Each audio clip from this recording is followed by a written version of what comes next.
And we're live. Welcome back to episode 10 of the Grass on the Wicket podcast. 10 episodes. Wow. Into double digits. Yeah. I can't speak English now. Anyway, how are you, Sam? I'm pretty good, yeah. Feeling good? Yeah, I'm certainly not feeling bad. Yeah. I hear you've got a game later on today, potentially. Indeed, yeah, might have to jet off before the end of the pod, actually, in order to make it in time for the long warm-up that we need. Yeah. So we've both had a very busy week in terms of cricket together as well for once, which is all kind of a first for the podcast, really. So we had a game last Sunday for the threes versus fours Edinburgh University Cricket Club derby match down at the Fortress, which we call Peffer Mill, although we're losing that, but that's a different story for another time. It was, I don't know how to describe the game really, because there was a lot of hype before the game, and then to be honest, it was a little bit of an anticlimax. Yeah. But at the same time, I guess it is expected that the threes should really thump the fours.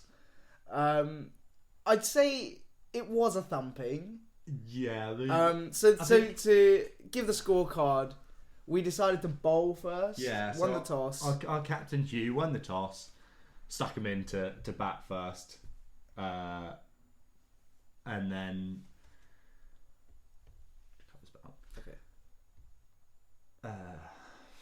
Sure. So Hugh put them in, inserted them into bat. Yeah, and pretty much we they lasted a few overs before losing a wicket. Sent out my flatmate Alfie is a bit of a sacrificial lamb up top, but he did a good job. I want to know what Harry's thinking was in putting Alfie at the top of the order against two of the best 100% was bowlers. to try and see off the opening bowlers. Oh, like a genuine see off the new rock. Yeah. The one thing I guess which will be interesting for if any other BUCS 2A Scottish teams are listening is that our two opening bowlers are not our quickest bowlers. Yeah. So this was something that Aberdeen, who we played on Friday, found out rather unfortunately for them. They had probably 3 or 4 people who could actually sort of bat well. 2 of them opened the batting, lasted a little while, and then it was me and Gareth opening the bowling. We managed to get rid of them. It's quite funny the way so actually early on the openers were having some success. I looked and I was like, oh, these guys can actually play cricket a little bit. And they were scoring some runs. I remember Sam getting spanked for one over his head. Yeah, that was a good shot. So that was just after. I'm assuming what you were about to go on to was the fact one of their openers could not play the short ball at all. I mean, you weren't even bowling that short. It was just like back of a length. I was trying to bowl shorter than I was. Yeah, and it just kept coming out reasonably full, but he was still just jabbing at it off the back foot. Yeah, he was horrendous at playing the short ball, to be honest. And it was about 2 balls before I got spanked back over my head that I'd worked out he couldn't play the short ball. Don't feed it to him in the slot. And then I just bowled a half volley on or just outside off stump to him, and he just smashed it straight back over my head. 4 runs. And then so I was at mid on. Sam was bowling. Sam bowls about 4 balls in the same spot, just like short of a length, like quite not bouncer length, but back of a length. Yeah, and the guy is like the batsman is backing away to leg stump and just jabbing at the ball, like playing a back foot defensive shot, I guess is how you'd describe it. And so he realizes he's gonna struggle here. So I think was this the same over or the next over? No, it was the next over. So at the end of that over, I told Hugh to take out one of the slips I had and put him at square leg or deep square, because I just went to him. He's gonna have a massive swipe at one of these. Yeah. And I think it was the 6th ball of that over. He decided he was going to try and pull it for 6. Got nowhere near it. Next over, about 2 balls in, he just walks at me. Just runs down the wicket. Just fully. Well, no, he doesn't run. No, he walked while I was about halfway through my run up, which I'm a big fan of doing myself when I'm batting. But the key when you do that is don't miss the ball if it's on your stumps, which he did. And yeah, he got cleaned up, and to be honest, he was their best batsman. And but to go back to what we were talking about, so they then kind of put in a few rabbits, shall we say? They couldn't really bat. Yeah, not wishing to be But the tail did wag a little bit. No, not well, like, really. I mean, so we bowled them out for 60. No, 56. 51 was not 52. Okay, right, regardless, like 55, 54, something like that. So I guess, like, in proportion to the score that they made, the tail wagged to some extent. No, it didn't. Their opener scored like 30. Oh. My apologies. I think I meant in terms of balls faced, because there was that guy who came in about 7 or 8. Yeah, in a full sleeve top, and he could actually play. That's what I was going to say, is they obviously put in kind of a pre-tail tail to try and just see off me and Gareth opening the bowling. And little did they know that Hugh, our captain, who's coming on, well, he actually came on second change, is a much better bowler than both of us. Hugh essentially, he bowls some of the best deliveries I think I've seen on the pitch. He bowls very quick for our level, and he swings it a long way. And so his first ball, he's telling me, I don't think I should come on because I'm bowling I bowl lots of wides, and that's not going to get wickets today, because he thinks that he gets the ball to swing so much that people just miss it. And then first ball he bowls, absolute peach on top of off, nips the bail, and first ball just gets a wicket. It was probably one of the best balls I think I've seen in a while. That was an absolute jaffer. I mean, he bowled it to one of the less good people. Yeah. But it wouldn't have mattered who he bowled that to. That was getting a wicket. I don't think on either team. Yeah. Oh yeah, for sure. And so then Hugh continued to bowl very well. Sam got a fourfer, jug avoidance, massive jug avoidance again. He had a whole over as well to get his 5. Yeah, but I was bowling their number 7, who was the one who could actually bat. That's true. And also, I'd still maintain, I reckon he did schnick one behind. Oh, you think? Didn't get given. It was a big noise. Oh, I think the umpire was good though. I think he was a very good umpire. He's a good umpire. So Hugh, Sam, and Gareth, all the seamers got all the wickets. Spin was not even needed. I mean, all the seamers. Me and Gareth bowled 10 each up top, and then Hugh and Duncan bowled like 3. Each. Yeah, they bowled 2 overs. Hugh bowled 1.4 or something. Oh, Hugh bowled 1 and a bit. Hugh bowled under 2 overs. I'm pretty sure. I might have been 3 and 2 point something that they bowled each, but yeah. And so kind of both games kind of ended in the same way for the threes. Like, so on the 3s v4s match, we bowled them out for 60, and then against Aberdeen, we bowled them out for 55. And then I guess my job came in then, and I felt so 2 contrasting innings actually from Sunday against the 3s v4s, and then a little bit different against Aberdeen.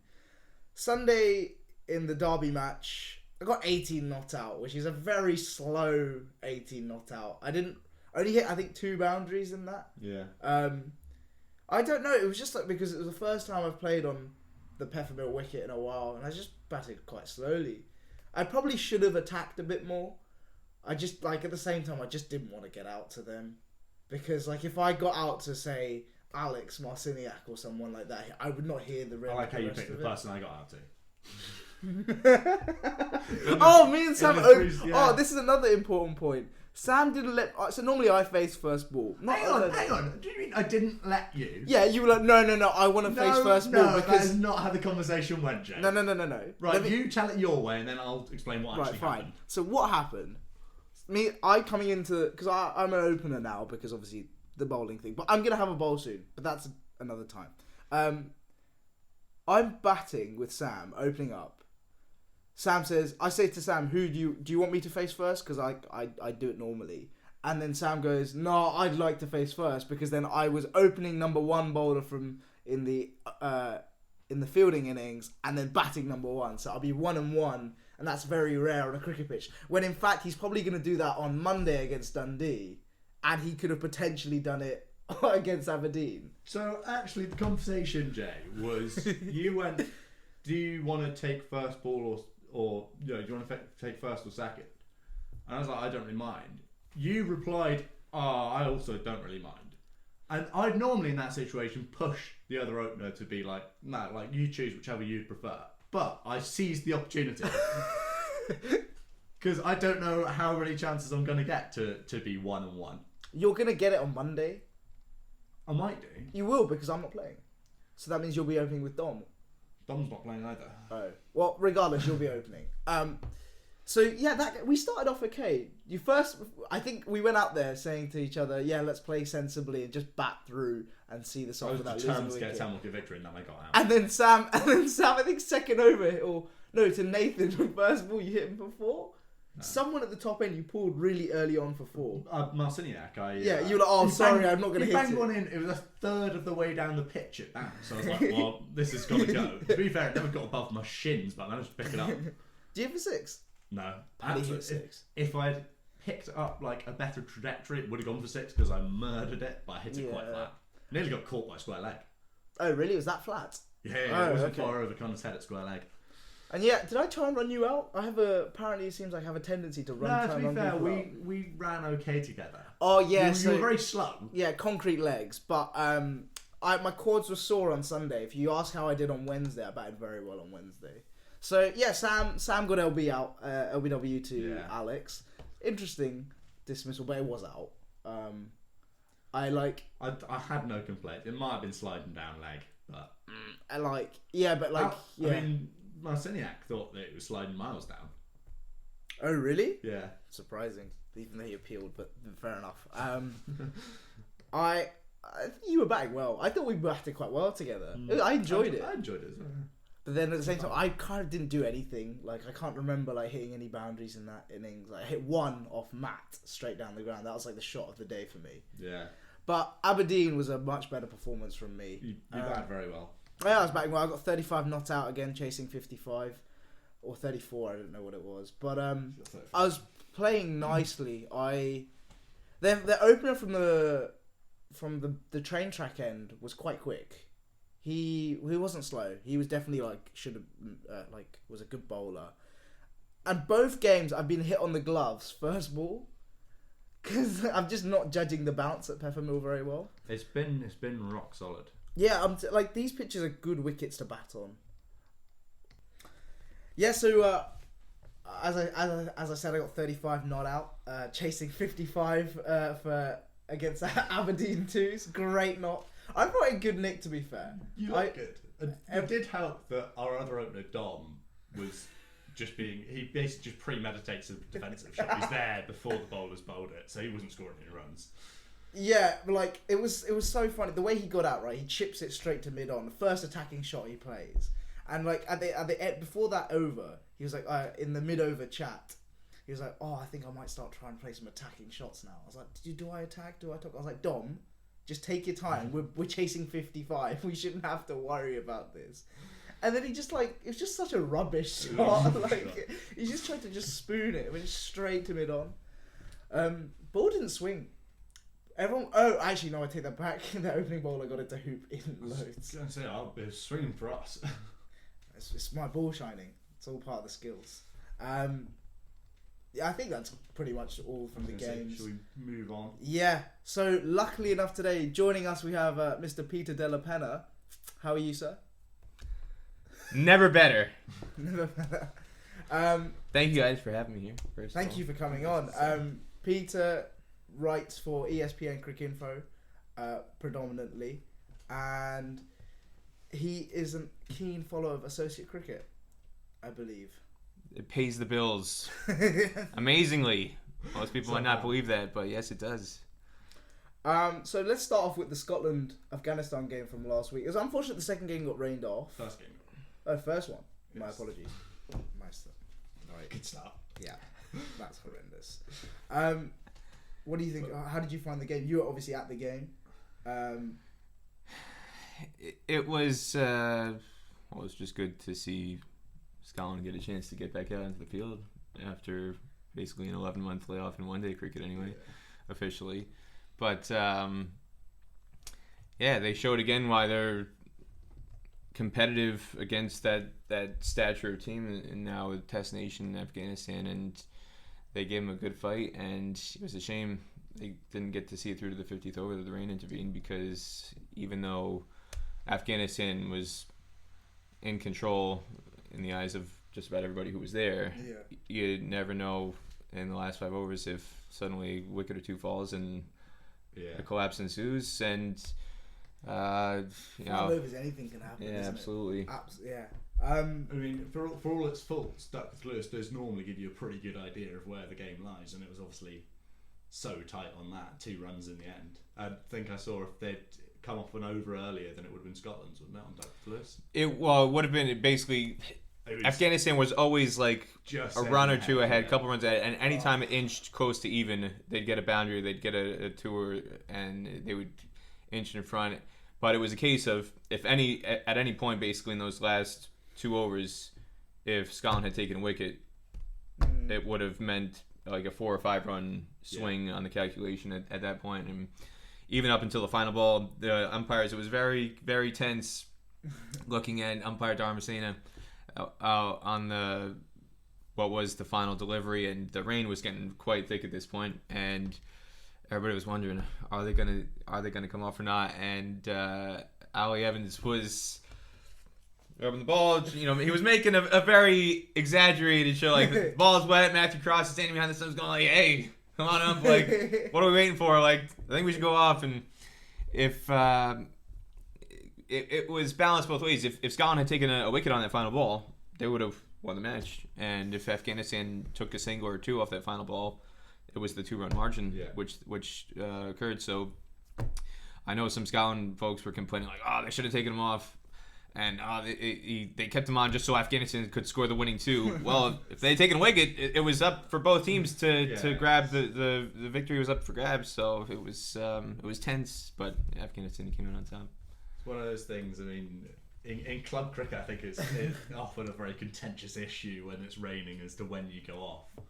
But it always makes it that much easier when there's neutral umpires there, because you hope that they know, they're not considering the status of the game. Yeah, well, it's also massive. Like, so often in club cricket, it's scenario based. Like, for example, I was playing a game. I think we were 8 down, chasing like 200. We were like on 100, so we were nowhere near winning the game. Starts raining, just drizzling. They're like, "Yeah, let's go off. Get the draw, lads. We'll take that. Losing draw, more points. Happy days." To be fair, I think it made a difference in their promotion with the league as well. But that's like it's unfortunate that happens at club cricket level. Callum McLeod, another 100. He's a very good player. I wonder what he like. Does Scotland have Test cricket aspirations? Because they talked about full member status, but they've never specified about whether they want to play Test cricket or not. It's the way the ICC has now tried to. There's been some movement in the last year or two to try and de-link or decouple full member status with actually needing to play test match cricket or 5-day cricket. Oh, so they've removed the 2. So they've taken steps to do that. So as a classic case, Netherlands, they were the team that claimed the 13th spot in the ODI Super League that's going to start up in another year or so. But nobody plays multi-day cricket in the Netherlands. The only multi-day cricket they've played going back 10, 15 years is in the Intercontinental Cup. Yeah. And cost-wise, infrastructure-wise, it is a huge investment to try and initiate a multi-day competition domestically when you're going to get the man and his dog who's going to show up to watch. It's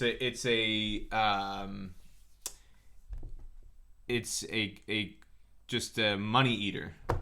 You're not gaining anything. You're not gonna start a new wave of kids and wanting to play, women and families who are like, "Oh man, that Dutch 4-day competition changed my life." It's a very expensive way of getting your players experience playing and first class or multi-day cricket. And Afghanistan and more so Ireland has demonstrated that trying to start up the 3-day Interpro competition and.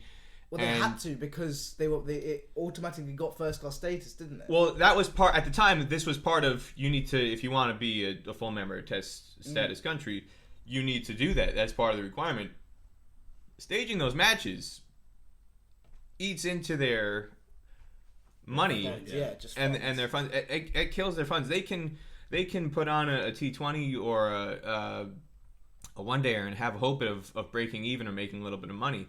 If they're putting on a domestic 4-day match, the cost goes quickly. Well, Zimbabwe proved that example a couple of years back when India came over. They said, no, we don't want to play a test match. We'd rather play some ODIs and T20s with them because they can make more money from that. So you're asking associate boards who are cash strapped enough as it is, hey, you need to spend more money to lose more money. Like, oh, sign me up.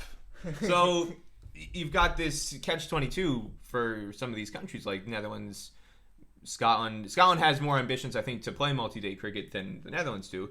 But there are countries, whether it's Netherlands, USA, Canada, Oman, kind of approaching the top tier of associate cricket, who want matches against higher echelon teams. But if you're asking them just to fork out money just because, well, this is the regulation we have in place, then that's you're being counterproductive in that sense.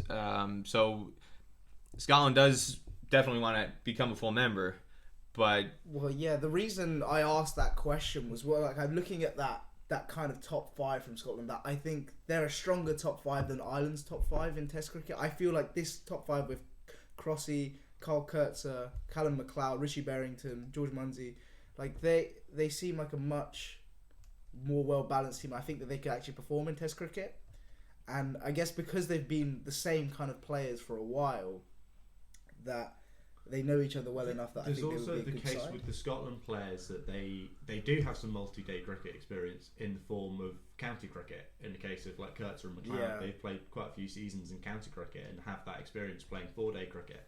So you know that they know kind of how to approach it. One thing I do question is Scotland's bowling. If they wanted to play Test cricket, I don't think they've. Well, I mean, Sefan Sharif has just signed like a part-time deal, isn't he, with Derbyshire, I believe? Yeah. No, he signed one last year. He's not been signed this year. Oh, sorry, my mistake.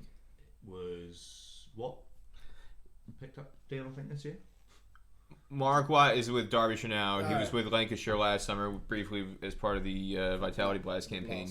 Some of these guys have had opportunities. You've got Brad Wheel is with Hampshire, Gavin Maines in county cricket. You've got guys with opportunities. The in terms of the bowling attack, I guess what would hold them back from being competitive in multi-day cricket, from my perspective, is they don't have a dynamic kind of devastating match winner with the ball. Somebody who's bowling 145, 150 kilometers per hour, or exactly. Like that. That's the thing. Like they don't. Also, spinner wise, they've that real penetrative. I can't say it. Yeah, it's a hard. You know what I'm trying to say. They've got disciplined bowlers. Yeah. But in terms they're very white ball. White ball specialists. But just whether it's red ball, white ball, whatever, they don't have that X factor. Who's gonna be explosive and just turn matches upside down like a Rashid Khan or Mujib. or Mujib. Yeah. And Ireland suffers from that too now. Boyd Rankin is on the decline, and he was going back and forth. He was I think they also hope that Dockrell would perform a little bit better. But even at his peak as a finger spinner, he's not somebody who jumps out at you as a multifaceted weapon in terms of variations and that kind of thing, compared to a leg spinner like Rashid or somebody like Mujib who's got like the mystery balls, does all that kind of stuff. Got leggies. And the Dutch are in that kind of category too, to some degree, in terms of they've got a very good above average bowling attack. They've got multiple players in county cricket. Paul Van Meekeren. Fred Claessen's with Ken. Tim Van de Hoogten. I was like, straight away, that's my fact. Shane Snyder. They've got multiple county players, and you'd see them and their lineup when I was in Oman, and they've got county guys who are riding the bench. That's the strength and depth they have in terms of some of the quality they have now in the pace attack. But do any of those guys strike fear? No. Roelof van der Merwe is probably their best bowler, and he's an outstanding contributor for Somerset. Yeah. But again, he's not an attacking spinner. He doesn't have that explosive quality that somebody like Rashid has that makes him in demand in T20 franchise leagues or any competition for that matter. So that's one of the things that has propelled Afghanistan to where they are now. They've got those X Factor bowlers and X Factor batsmen in Shazad and Zazai now. No, Shazad. Well, Shazad, but also Hazratullah Zazai. Yeah. Both of them at the top of the order. And then lower down, Najibullah Zadran, who goes nuts. Yeah, they're filled with those X Factor players. Those are the kind of guys who, if you took them out of Afghanistan, you could put them in to another team. And if you were trying to make a composite 11 of, if you took Afghanistan players and Scotland players or Afghanistan players and Ireland players, those guys would... You build the solid base from the Scotland and Ireland players. We should do a drinks break on like a combined associate 11. I think that'd be a really good one to do. But on your original point, matching up Scotland and Ireland, at this point in time, if you put together, and we had this discussion with a couple of the guys in Namibia just during a break time and during Division 2 last month. If you took Scotland and Ireland and you put together a best 11 today, there's a good probability most people would have more Scotland players if you were matching up head to head. Yeah, for sure. Your two openers, your number 3, your number 4, your number 5, all the way down to 11. You could probably put 6 or 7 Scotland players in there, and you might only have 4 Ireland players in there. So that shows, in one sense, the competitiveness that Scotland has nowadays, where if they got that opportunity, whatever the format, they beat Ireland in the most recent T20 in Oman, but if it's one-day cricket or if they got a chance to play them in a 4-day or 5-day match, they could give them a serious fight. I completely agree with that. I think Afghanistan, I think this has been reasonable, good preparation for them for the World Cup. I think with that middle order, Rehmat Shah scored runs again.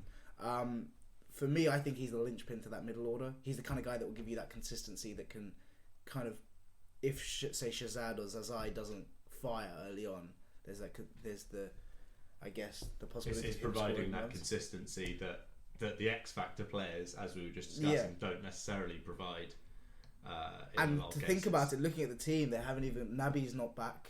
Nabi's still, and Rashid Khan is not there as well. So, like Nabi's quite consistent with the bat as well. I think he's also often dug them out of holes so many times. I've watched the little him. engine, as we like calling him on this podcast. The little engine.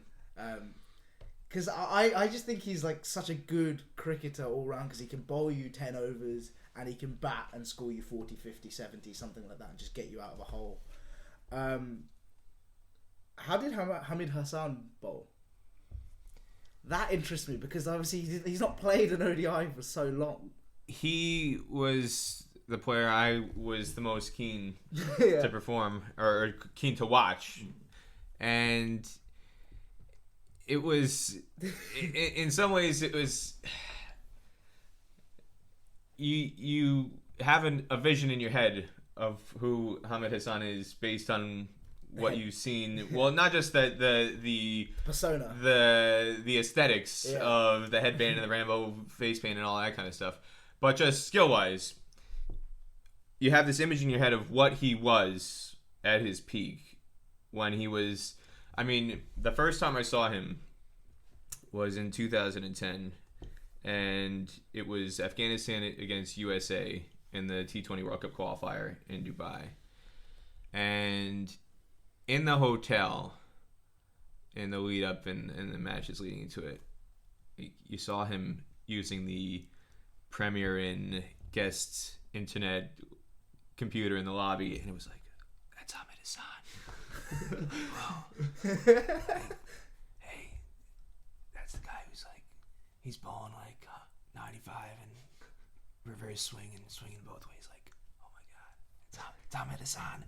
Like that, he was like, and then that was just like off the field. It was like, oh my god, it's him, it's really him. And then when you saw him on the field, he was like a Greek god coming. I mean, he's a physically imposing guy. He's probably 6'2", 6'3", broad shoulders, just like cut out like Popeye. I mean, his arms. He's just, you shake his hand and he's gonna break your hand. I mean, he's everything about him is he's a larger than life figure in Afghanistan context and in broader associate cricket. I mean, he was an icon. and then he had this devastating injury in January 2012 in this infamous match, which was meant to be a vehicle for associate players to get a bigger platform. This ICC combined associate and affiliate 11 that were playing a warm-up against England.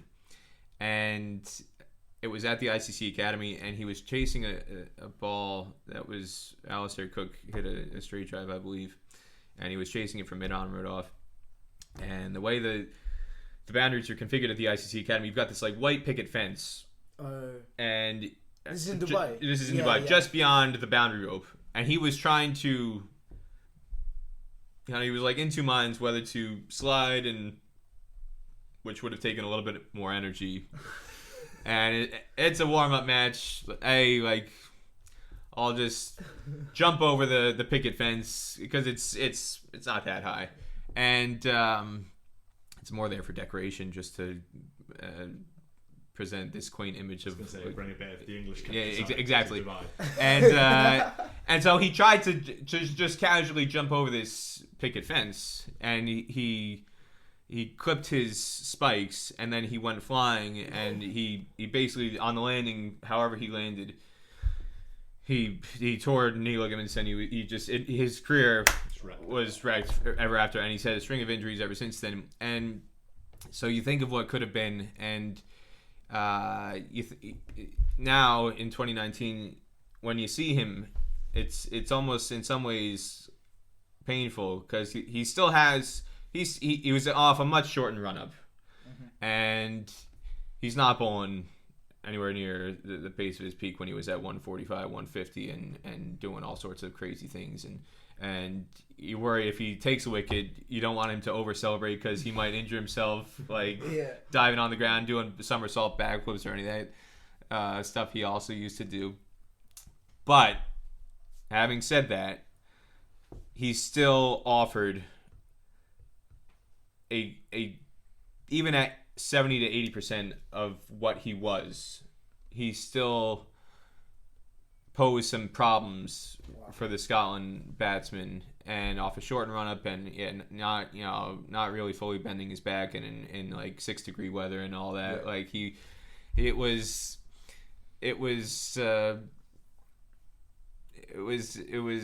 brought back some memories of like, all right, he's still got something there, and even if at 80%, he's still better than most of the other options in Afghanistan. So if he can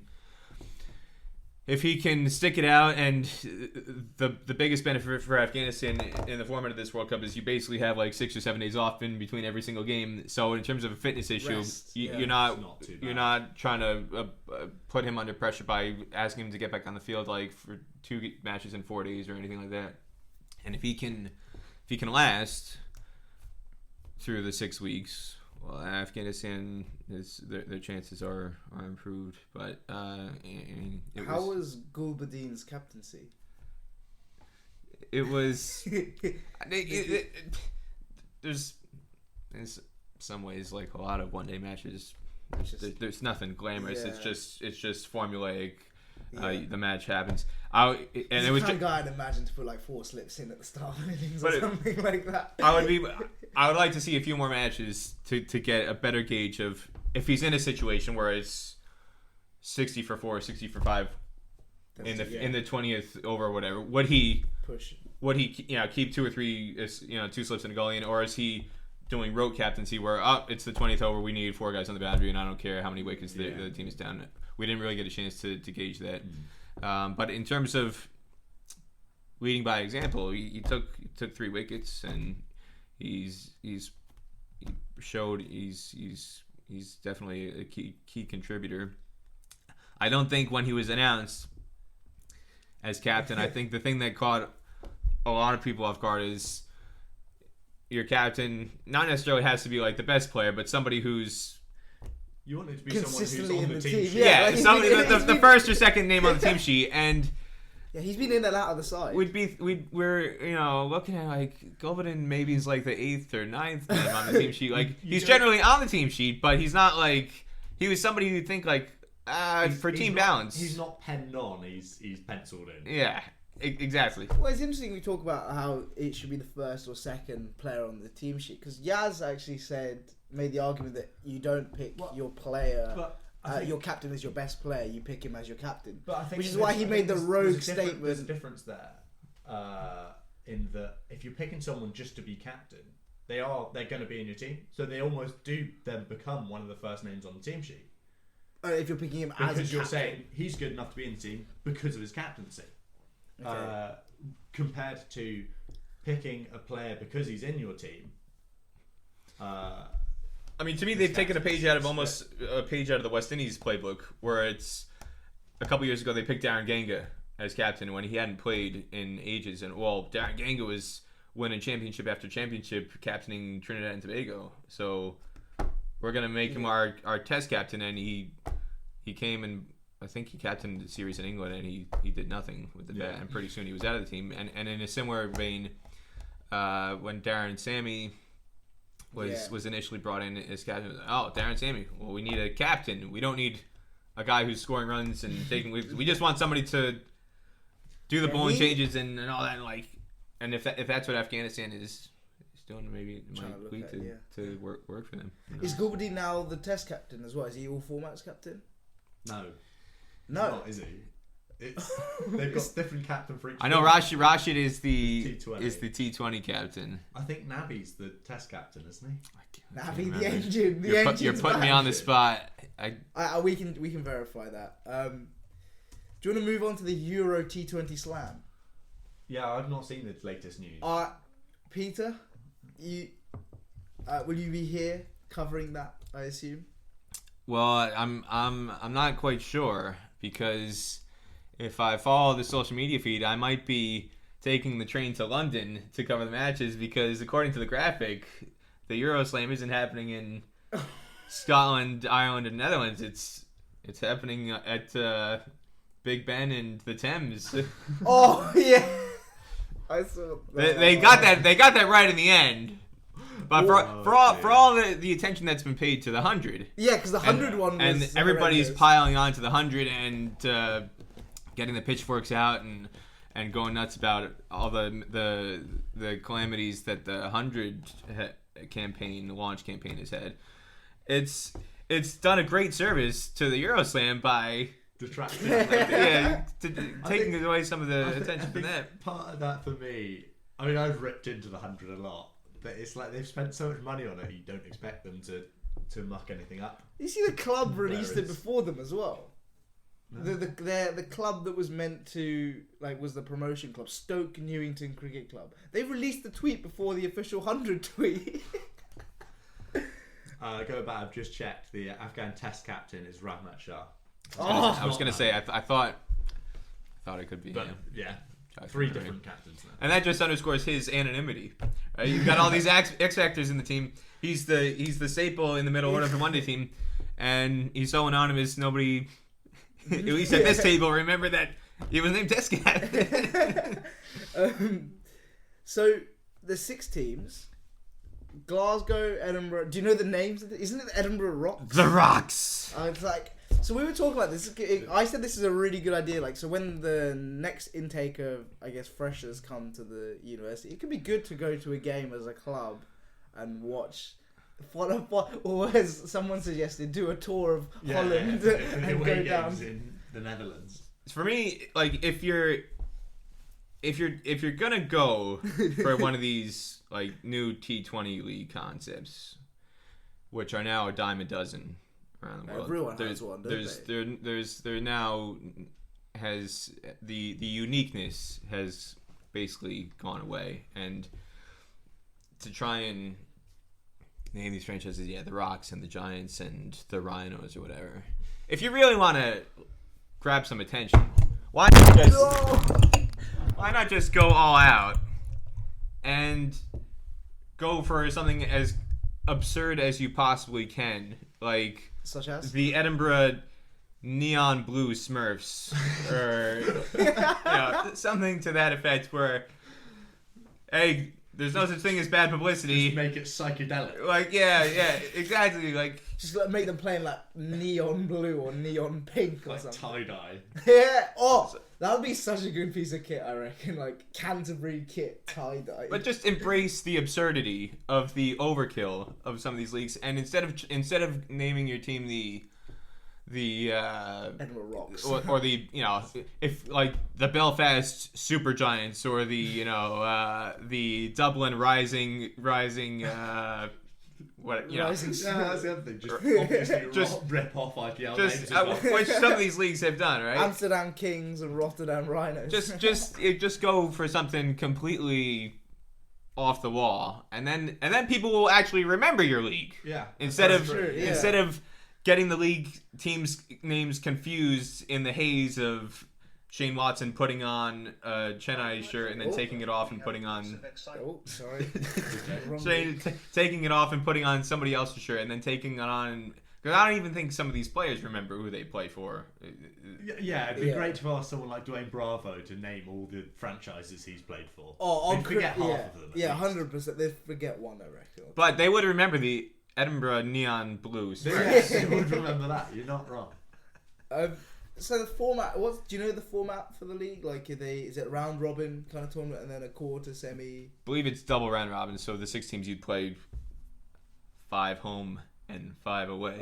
Air quotation marks for those not in the room. Yeah, Glasgow away. So yeah, you've only got 3 sites that they're playing matches in: Amsterdam, Edinburgh, and Malahide. Oh, they're not playing a game in Glasgow. They're not actually. So the Glasgow. Oh, that's team. Oh, I didn't know that. Yeah. I thought, that's that is a bit of a shame. Quite depressing. It'd have been good, like, to do like. Well, I just think it just spreads the game out because, like, I feel cricket in Scotland is heavily east. It is very east coast. That's partly weather because the west coast is a lot wetter. Yeah. But if you think that's bad, then you have to look at the Global T20 Canada where Vancouver and Winnipeg and Edmonton Toronto were playing all their games in Toronto. But they'd say, oh yeah, we're so proud to represent the great citizens of Vancouver and representing this name when the Vancouver Knights won the inaugural Global T20 Canada, it was we did it for Vancouver, and there was no ticker tape parade in like Stanley Park or it was like the people in Vancouver were like, oh, we won. Like I had no idea because when I went to Stanley Park, I didn't see a single cricket match being played in this competition.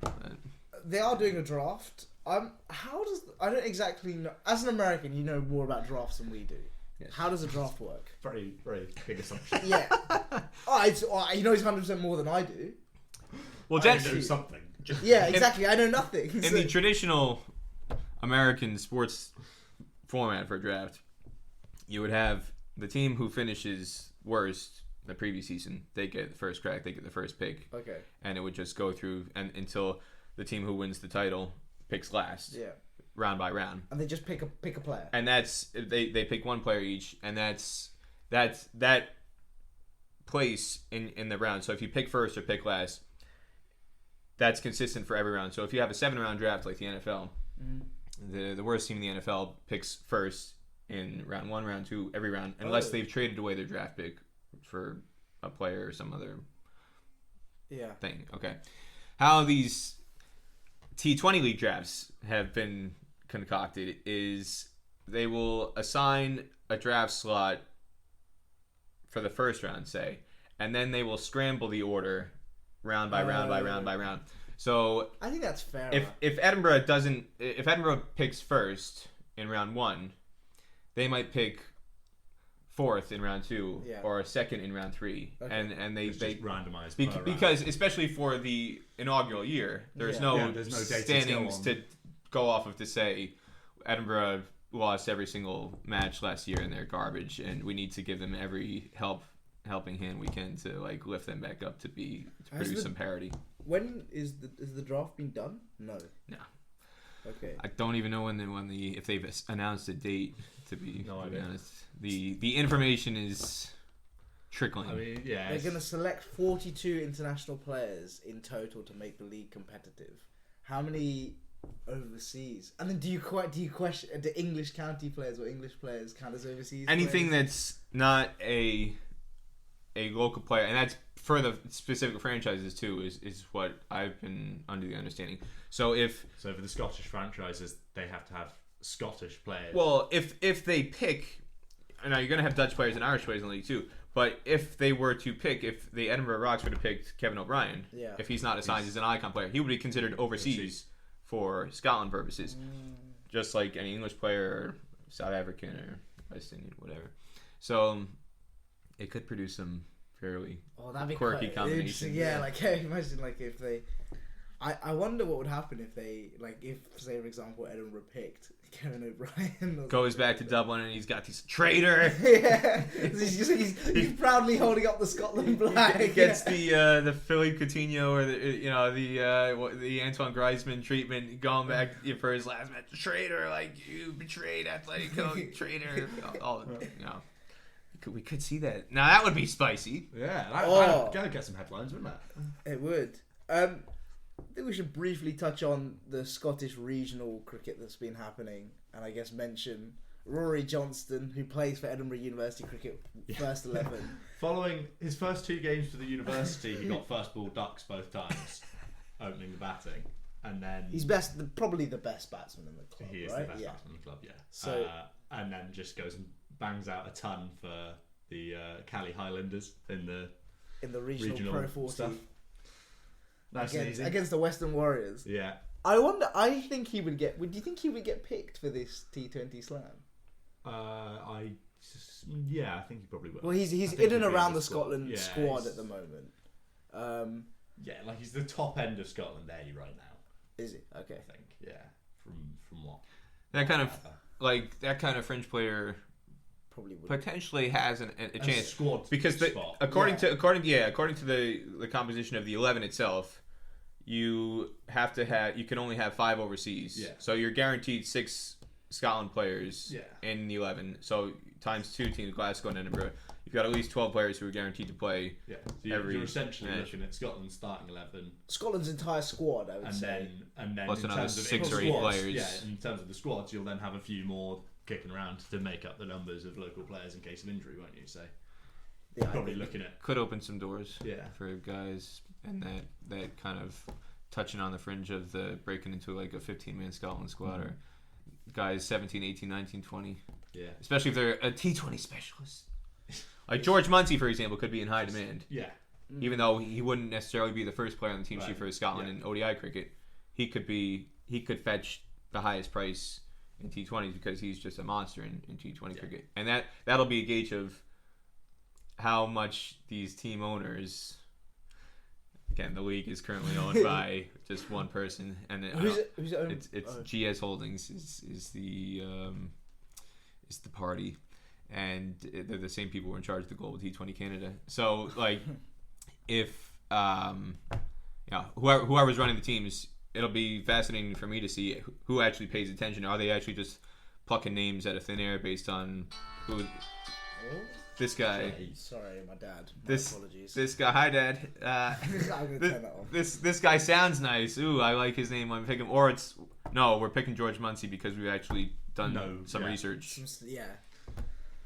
Yeah, it'd be interesting to see how they're picked, and if there's some rogue left field picks is just taking a bit of a punt on someone that they maybe have. Who would you say? Who have you got any ideas of any rogue picks? If you were a selector, any interesting picks in your mind? If you're a selector for, let's say the Glasgow Titans or Glasgow Giants? I can't remember. Sorry.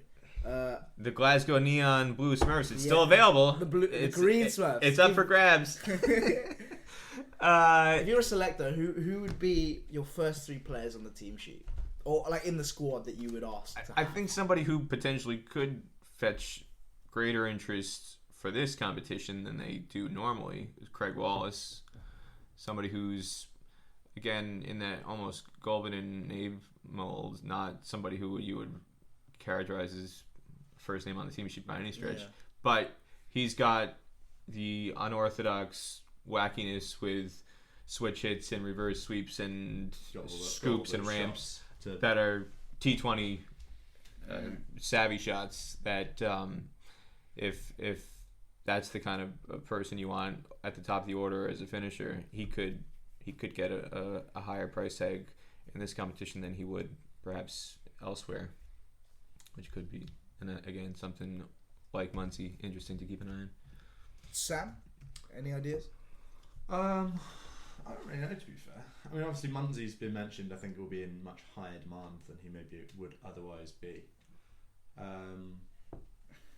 My knowledge of Scotland fringe players is not as strong as it should be, and therefore I can't really offer us. Josh Davey, is he going to come back? I think he'll probably be busy playing for Somerset. Yeah, still, won't he? You actually know who he is now. Well, that is until he sees the big bucks that are on offer for the Edinburgh Here comes the money. Getting paid in fish and chips. I was thinking. I was just thinking in hope of. I was just thinking Darren Stevens for some reason. I don't know why he's not even as like on the level that he used to be. As a T20 player, his record is very good. But like in the T20 Blast, Darren Stevens plays for Kent. He's like 43 now or something. He's just been playing for years, and he seems to just do reasonably well. But be surprised if he were even interested in doing it. No, I'm not surprised. And if he did get picked, April 2020 back at Somerset, traitor Darren Stevens, traitor. The West Indies Bangladesh Island Tri Series. West Indies has just been getting loads of runs.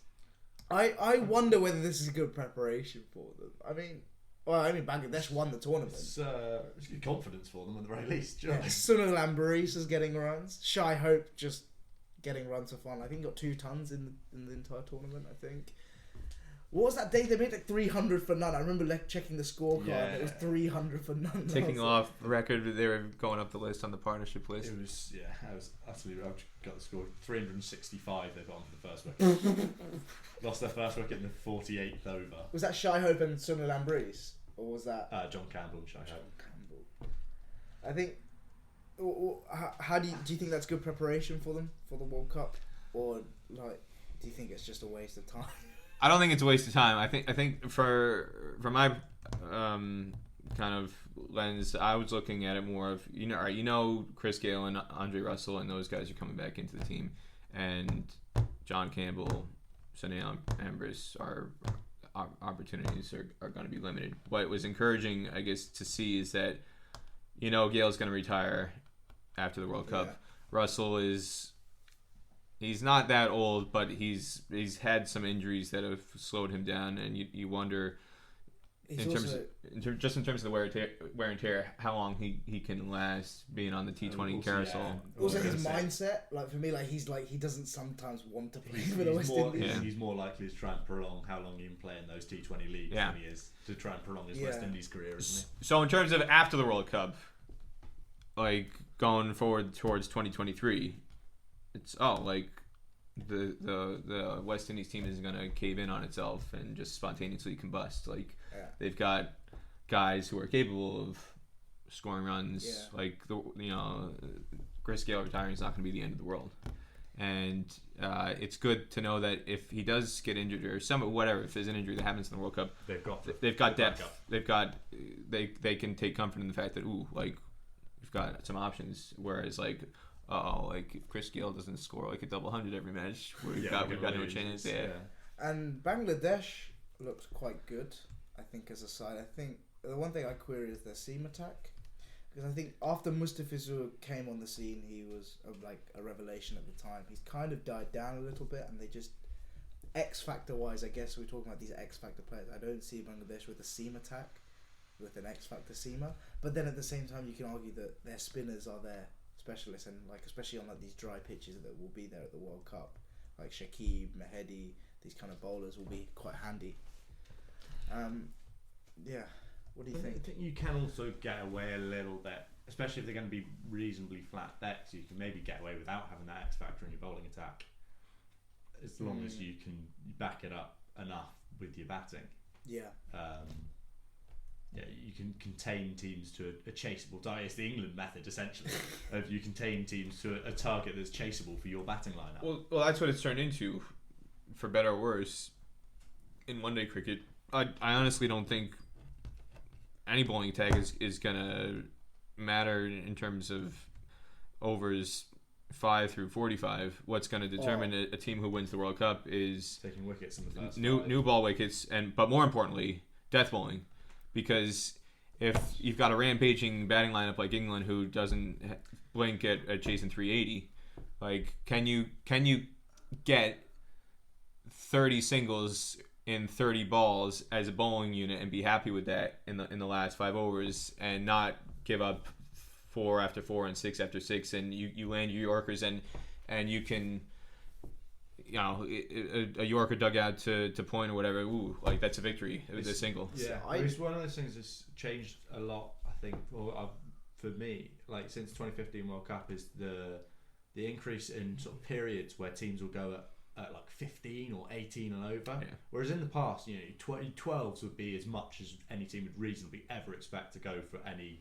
kind of multiple over spell. So I think being able to stop those periods from happening as a bowling attack and not going for 15 and over in the last 5 could be really crucial. So I'd make the argument that you're saying 5 to 45 is not that important. You think that more taking wickets is important in the first power play and then at the death. But just because taking wickets in those overs has been demonstrated to be nearly impossible unless the batsman gets so carried away and arrogant that he just shoots himself in the foot and says, I'm gonna go for 300. I'm not content with scoring 240 today. I want to be the first batsman to score a triple hundred in ODIs, and you're not gonna stop me. And he gets, Well, there was that article that England said that 500 should be a real. The mic is dying today. They need to shove it in. This is the anthropomorphic mic. It's coming to life and trying to assault me. See, so back to what I was saying. I think leg spin in those middle overs is what will win World Cups for teams. I think if you can pick up wickets there and or be restrictive with leg spin, you have a higher chance. I argue that that's more important than the seam attack on these dry wickets. That's where England seem to be doing the most damage. And India did pretty well in the ODI series last year against Kuldeep and Chahal. And that's why I think if they play 2 wrist spinners, I think that's a good decision, because you'll get 20 overs of wrist spin, which could change the game. If at the same time, conversely, if they're bowling poorly, they're going. Well, that's in one way why Afghanistan, despite coming in as the lowest ranked team, they've actually could Rashid and Majid attack some people and cause some problems and win some matches, because nobody's got that Rashid Khan element. Yeah, I mean, so Jay's a massive fan of Ish Sodhi. So New Zealand. Just any time there's a spinner mentioned. But he's and yeah, if you've got that in your lineup. Again, he's kind of flown under the radar because he's not done. So he performed really well at that 2016 T20 World Cup. That was kind of his breakout thing, and then he's been playing reasonably well in the ODI team for New Zealand as a player. But I think this World Cup, if New Zealand want to challenge, they have to play Santner and Sodhi, and they both have to be spinning the ball big like how they did in India, because that's the only way I see New Zealand winning games. Bolt can bowl you, but Southey with the white ball is nowhere near as destructive as he is with the red ball.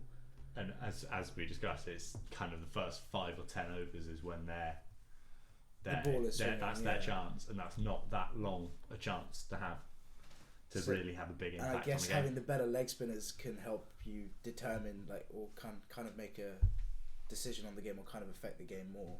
But I mean, again, unless you're doing something stupid, like England. We're 6 down with 100 to get the other day. Yeah.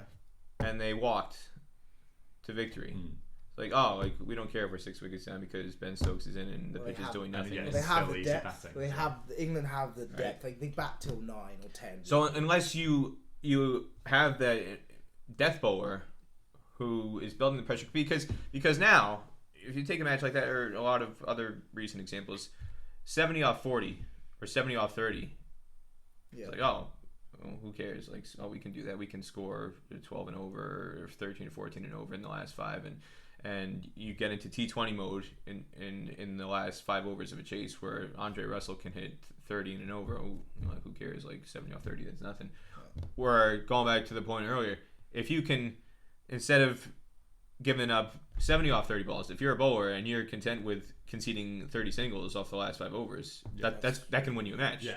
That's a massive result in the last 5 to just go run a ball. Yeah. It's interesting that we just have to wait and see really now what's going to happen. Either leg spin is going to be the bigger factor, or as you're saying, probably death bowling and starting off early on, like swinging the ball. We got anything? We got a question. We do have a question. This is actually from a couple of weeks ago that I forgot to put on the thing for. We rarely get questions. Yeah, it's exciting when we get one. Especially if it's not from Sam's dad or Chippy. To be fair, this is another eccentric flamingo. Graham Henderson sent me a message asking. There's an abundance of overseas players available in the IPL, but they tend to concentrate on the stars, obviously. If you had the choice, would you choose Gale or Bairstow to open? Bairstow. Yeah. Consistency. I'd agree. But Gale maybe can go that step further in terms of pace, when he really has his day, but his day comes so much more rarely than Bairstow, isn't it? Yeah. 2019 Bairstow. Yeah. 2010 Chris Gale. No, even 2013. Even 2015, 16, 17, up until he's approaching 40 now. He showed it in when England toured the West Indies. He still got it, but I think Bairstow, like you said, on a consistent basis, you take Bairstow. There's also a second part. Yeah, I've just read it. Quite fun. No. In addition to world class players, there are plenty of expensive duds. Who would you say is the worst import? I think the question was based on the IPL, but if you can think of it, did Harry Gurney do well? Harry Gurney did do annoyingly well. Okay, well then I can't say he's the worst import. I'd have said him. Ben Stokes is a good nomination. His first year he was awesome, and then since then he's but just death early overs, middle overs. His IPL performances have been poor in terms of like maximizing your dollar value at the auction. He's not put up worth his bid price. No. Pollard's not worth the money that Mumbai pay for him anymore. I mean, but then at the same... I've always felt that Pollard's overrated. Certainly as a T20 batsman. He'll win you about 1 game per IPL season with his batting. Fair enough, I think he won sort of 2 or 3 this season. Early doors, he did quite well. He's obviously a fantastic fielder, which is where he's maybe worth his money, in that you're not losing anything by giving him that spot. Yeah. And he also does give you another bowling option as sort of some filthy needos. I'm trying to think, did Kings 11 Punjab have any poor buys? Delhi Capitals had a good squad this year. Their predominant team was Indian youngsters, which I think was smart this year that they haven't changed it. Oh, RCB. Surely they've got like one of their bowlers, surely, because they're all useless. They're injured. Peter, any ideas on the worst import of the IPL? I tend to stick with Stokes just because the profile that he had coming in terms of what you expect compared to what he's done, what the output was not quite there. I'm trying to think if you were being harsh in terms of regardless of individual output and saying I want my money back because you didn't win us any games, you could make a case for some of the guys on RCB if you really wanted to be antagonistic and go after AB de Villiers and say AB, don't care if you were in the top 10 runs, we finished near the bottom of the table, at the bottom of the table, like I want a partial refund. AB actually released something today that was quite interesting. I don't know if you read it, about how he prevented Faf from taking a Kolpak deal. I saw there was a teaser about that. I haven't read the full piece, but I read it. I didn't even realise that du Plessis had a Kolpak contract with Lancashire. I just thought he went straight into the South African team. I didn't realise he'd come done the Kolpak. Yeah, he did a little Kolpak. Ended his Kolpak stint, and then de Villiers was like, "You're close to the team. Just hold out a little bit longer, and you'll be playing." And then I guess that was around the time where Graham Smith was retiring, Boucher, and a few others that had been around the team for a while. And it's just interesting that how one phone call or a few just messages from an experienced player like de Villiers can change a career entirely. Like du Plessis, if he had played for Lancashire, I don't think anyone would care. County championship stuff. Obviously, you've never met anybody in Manchester because they would tell you differently. It's alright. The white rose is better than the red rose anyway. They're both rubbish. I think that's everything for the. Yeah.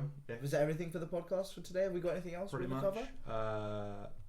Socials. It's worth quickly mentioning, of course, that USA Women won the I saw North American Derby, whatever it's called, whatever the tournament was called between they qualified for the T20 qualifiers that are in Scotland. Yeah, and then they also qualified for the 50 over World Cup qualifiers as well, which are in Scotland at the same time. We talked about this. I don't know if you were aware of this. So all these regional qualifiers for the women. Yeah. It's a dual into T20 and 50 over qualifier. And they're playing T20s. It's an outstanding ICC cost-saving measure. Kill two birds with one stone. Hey, even though it's a completely different format, we'll give you a free pass into the 50 over qualifier because why not? Yeah. But well done to them. I think the commentary was a bit rogue. As you tweeted, it's the kind of commentary you would remember, just like the Edinburgh Neon Blue Smurfs. It sticks out. Publicity. It sticks out. There were some interesting elements of that, but good for the USA Women. They've been lacking a platform to showcase what they can do over the last decade. The USA Women's program only started in 2008-2009, and even now it's still fairly nascent. I mean, nationwide there are less than 100 registered female cricketers. So from such a limited playing pool to still be able to pluck out 11 good enough players to compete and qualify is an achievement. I would say they actually performed better 2 summers ago when they came here to play against Scotland and the Netherlands in Stirling, in flooded, rainy Stirling, during the tournament that most people just sat inside and watched the drizzle come down up near Stirling. But they showed in that event that they've got some firepower. They don't have the overall squad depth that Scotland has or that Netherlands has, and some of the other teams who are going to be there, Ireland, Bangladesh. But in T20, at the very least, I think they'll struggle quite a bit more in 50 over cricket. Their fitness is below standard. That's one area that is marked for significant improvement. T20 you can kind of disguise that a bit, and in T20 the squad depth you can disguise a bit because they've got their top heavy, their top 3 or 4. The captain Sindhu Sriharsh is a former India A player. She's quite technically skilled. Erica Rendler, who top scored in the first match for USA against Canada, she's a former field hockey player, a former NCAA Division I athlete, and she's just got outstanding ball striking skills, hand-eye coordination that she's drawn from her other athletic background. Nadia Grooney and Shabani Bhaskar. Shabani Bhaskar has basically done nothing just through lack of opportunity in these 2 matches against Canada. They haven't needed her. The first win was a 10-wicket win, so she never came out to bat. She's arguably their best player.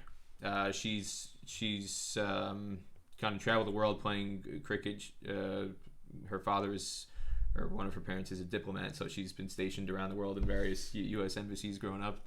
But she's stuck with cricket, and she's probably their best player, and she was close to actually being. There was a slight competition for her skills between India and the USA at one point in time, about 6-7 years ago. But who wanted her? Well, India. She was on the track to possibly represent India because her parents. She's of Indian heritage, and she spent quite a bit of time growing up in Chennai, and while her parents were working at a U.S. consulate there, I think. And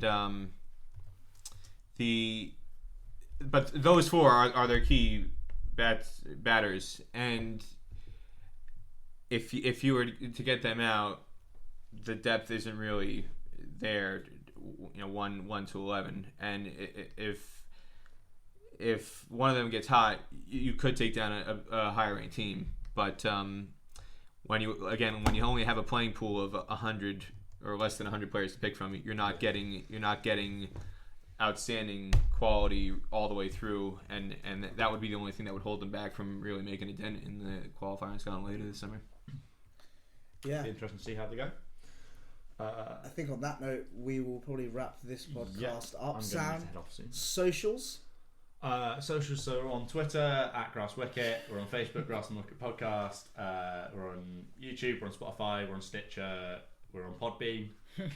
So catch us on any of those things, send your questions in.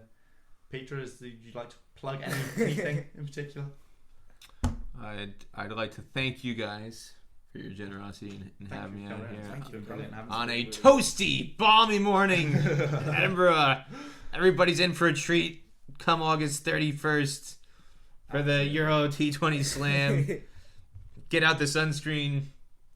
Yeah. Have we got a top tip for club cricketers? So this is our regular feature as a top tip for club cricketers. We do like to put people on the spot to come up with them. So if you've got anything that you can think of, I'll have a think in the meantime. I'm trying to think. We should have one. We've just played 2 games of club cricket. Bowl with the new rock because the ball's going to swing loads. Don't ever bowl with the old one. No, incorrect. The ball swings more when it's been scuffed up a little bit.